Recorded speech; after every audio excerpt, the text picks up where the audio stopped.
Hello everyone, welcome back to my channel Tanvi agrochemicals.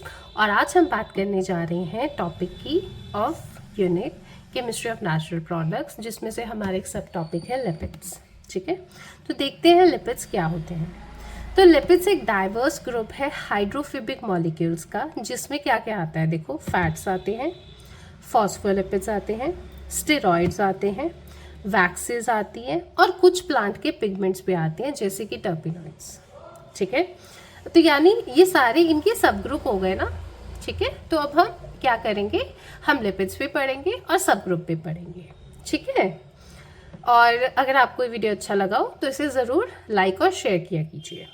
अब इसके composition क्या है। ये ऑर्गेनिक मॉलिक्यूल्स है। किससे बने होते हैं? They are compose of carbon, hydrogen, oxygen, nitrogen and phosphorus. ठीक है, इसकी प्रॉपर्टीज़ क्या है? ये नॉन पोलर है, ये इनसॉल्युबल होते हैं वाटर में, सॉल्युबल होते हैं ऑर्गेनिक सॉल्वेंट्स में। किस तरह के ऑर्गेनिक सॉल्वेंट्स में? जैसे कि एसीटोन है और अल्कोहल है। ठीक है, इनमें ज़्यादा कार्बन और हाइड्रोजन के बॉन्ड्स होते हैं रेदर देन हाइड्रोक्सिल यानी OH बॉन्ड। ठीक है, ये स्टोर करते हैं ज़्यादा एनर्जी को देन प्रोटीन्स एंड कार्बोहाइड्रेट्स, यानी प्रोटीन और कार्बोहाइड्रेट से ज़्यादा हमारी एनर्जी कहाँ स्टोर हो रही होती है? लिपिड्स में। अब अगर हम बात करें टाइप ऑफ फैटी एसिड्स की, ठीक है, मतलब सॉरी, ये बने होते हैं, they are composed of fatty acids. अब हम बात करने जा रहे हैं टाइप्स की। ठीक है, तो सबसे पहले हम बात करते हैं फैट्स की। फैट्स किससे बने होते हैं? फैट्स बने होते हैं, मैंने ऊपर बताया था ना यहाँ पे कि देखो लिपिड्स में क्या क्या आता है, फैट्स। अब हम शुरू करने जा रहे हैं। देखो मैंने बताया था ना यहाँ पे कि लिपिड्स में क्या क्या आता है, फैट्स, फॉस्फोलिपिड्स। तो हम शुरू करने जा रहे हैं फैट्स। ठीक है, तो फैट्स मैं यहाँ पे बता रही हूँ आपको कि फैट्स बने होते हैं ग्लिसरॉल और फैटी एसिड से। अब ग्लिसरॉल का स्ट्रक्चर क्या है? ग्लिसरॉल एक एल्कोहल है जिसमें ट्राई हाइड्रोक्सी ग्रुप है, 3 हाइड्रोक्सी ग्रुप्स हैं। ठीक है, और ये एक एल्कोहल है, ये पानी में सॉल्युबल होती है, यानी ये वाला पार्ट फैट का पानी में सॉल्युबल होगा। दूसरी तरफ क्या है? फैटी एसिड्स हैं। फैटी एसिड्स में क्या होता है?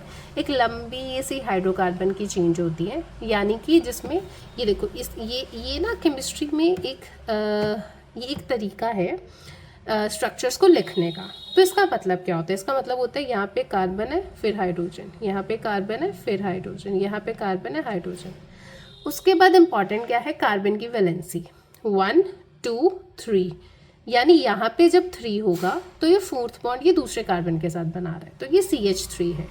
इसी तरह से ये 2 है तो यहाँ पे 2 हाइड्रोजन, यानी ये सारे आगे जाके CH2 ही है। ठीक है, अब मैंने ना इनके ऊपर ऐसे काउंटिंग लिखी हुई थी पेंसिल से। 1, देखो ये CH2 के और इस 2 को अलग अलग समझना। 2, ठीक है, 3 4 5 6 7 8 9 10 11 12 13 14 15 16 17 और ये 18। कुछ फैटी एसिड्स में 16 कार्बन होते हैं, कुछ में 18 कार्बन होते हैं, और दोनों को ही फैटी एसिड्स बोला जाता है। ये 2 तरह के होते हैं, सैचुरेटेड वाले और अनसैचुरेटेड वाले। अब बात ये है, जो हमारे सैचुरेटेड फैटी एसिड्स होते हैं उनमें सारे सिंगल बॉन्ड होते हैं और ये रूम टेम्परेचर पे सॉलिड होते हैं, जैसे कि butyric acid, animal fat etcetera. और जो अनसैचुरेटेड फैटी एसिड्स होते हैं उनमें एक या एक से ज़्यादा डबल बॉन्ड्स होते हैं जो कि लिक्विड होते हैं रूम टेम्परेचर में, जैसे कि वेजिटेबल ऑयल फिर उसकी हाइड्रोजिनेशन। मतलब अगर होता ये है, आपने सुना है कि डालडा घी है ना, डालडा घी पहले आता होता था। डालडा घी कैसे बनाते होते थे? तो वेजिटेबल ऑयल लेते थे, ठीक है, और उसको हाइड्रोजिनेशन करवाते थे। ठीक है, हाइड्रोजिनेशन करवा के होता ये था कि उनके डबल बॉन्ड कन्वर्ट हो जाते थे सिंगल बॉन्ड में, सिंगल बॉन्ड में कन्वर्ट होके वो वेजिटेबल घी बन जाता था। ठीक है, अब ये क्वेश्चन नॉर्मल पूछा जाता है कि जो हमारा देसी घी है वो क्या है। यूजुअली ये होता है कि देसी घी इज अ सैचुरेटेड फैट, मतलब ठंड में वो जम जाता है, अदरवाइज वो गर्मी में पिघल जाता है, तो वो सैचुरेटेड है, इसलिए वो बॉडी के लिए अच्छा है। नेक्स्ट इज, अब हम देखते हैं कि ये जो फैट है इसकी फॉर्मेशन कैसे होती है। जो फैट है वो ग्लिसरॉल और फैटी एसिड से बना होता है। ग्लिसरॉल का OH ग्रुप और फैटी एसिड्स का हाइड्रोजन जो है, कौन सा हाइड्रोजन? ये जो लास्ट वाला हाइड्रोजन है। ठीक है, ये 3 फैटी एसिड्स हो गए और ये एक ग्लिसरॉल हो गया। ये दोनों आपस में क्या करेंगे? -3H2O, ठीक है। तो यानी वाटर की रिमूवल हो रही है और कंडेंसेशन हो रही है, जिससे कि यहाँ पे एस्टर का बॉन्ड फॉर्म हो रहा है, तो ये बन रहा है फैट। अब देखो मैंने यहाँ पे क्या लिखा है, ट्राई असाइल ग्लिसरॉल। ये ग्लिसरॉल यूनिट था, ये असाइल ग्रुप था, तो इसीलिए ट्राई असाइल ग्लिसरॉल हो गया, या फिर ट्राई ग्लिसरॉइड। ये एग्जाम्पल है फैट्स का। ओके, सो आई होप यहाँ तक आपको क्लियर होगा। अब इसके बाद ना हम बात करेंगे फॉस्फोलिपिड्स की, ठीक है। अब फॉस्फोलिपिड्स इससे नेक्स्ट स्टेप है। फॉस्फोलिपिड क्या होता है, अगर आप एक ग्लिसरॉल मॉलिक्यूल को, दो फैटी एसिड्स को और एक फॉस्फेट ग्रुप को आपस में रिएक्ट करवा देंगे तो बन जाएगा फॉस्फोलिपिड। हुआ क्या था यहाँ पे, पीछे जब हमने फैट पढ़ा था, ठीक है, थोड़ा सा वीडियो रिवाइंड करके चाहे दोबारा चेक कर लेना, जब हमने फैट पढ़ा था तो यहाँ पे 3 फैटी एसिड्स थे, लेकिन फॉस्फोलिपिड्स में क्या होगा, यहाँ पे एक फॉस्फेट ग्रुप होगा, बाकी सब सेम है। तो यहाँ पे डिहाइड्रोजनेशन नहीं, कंडेंसेशन होगी और यहाँ पे एस्टर ही बनेगा, लेकिन जो लास्ट का ग्रुप है वो फॉस्फेट ग्रुप है। फॉस्फेट ग्रुप की वजह से ये फॉस्फोलिपिड बन जाता है, ठीक है।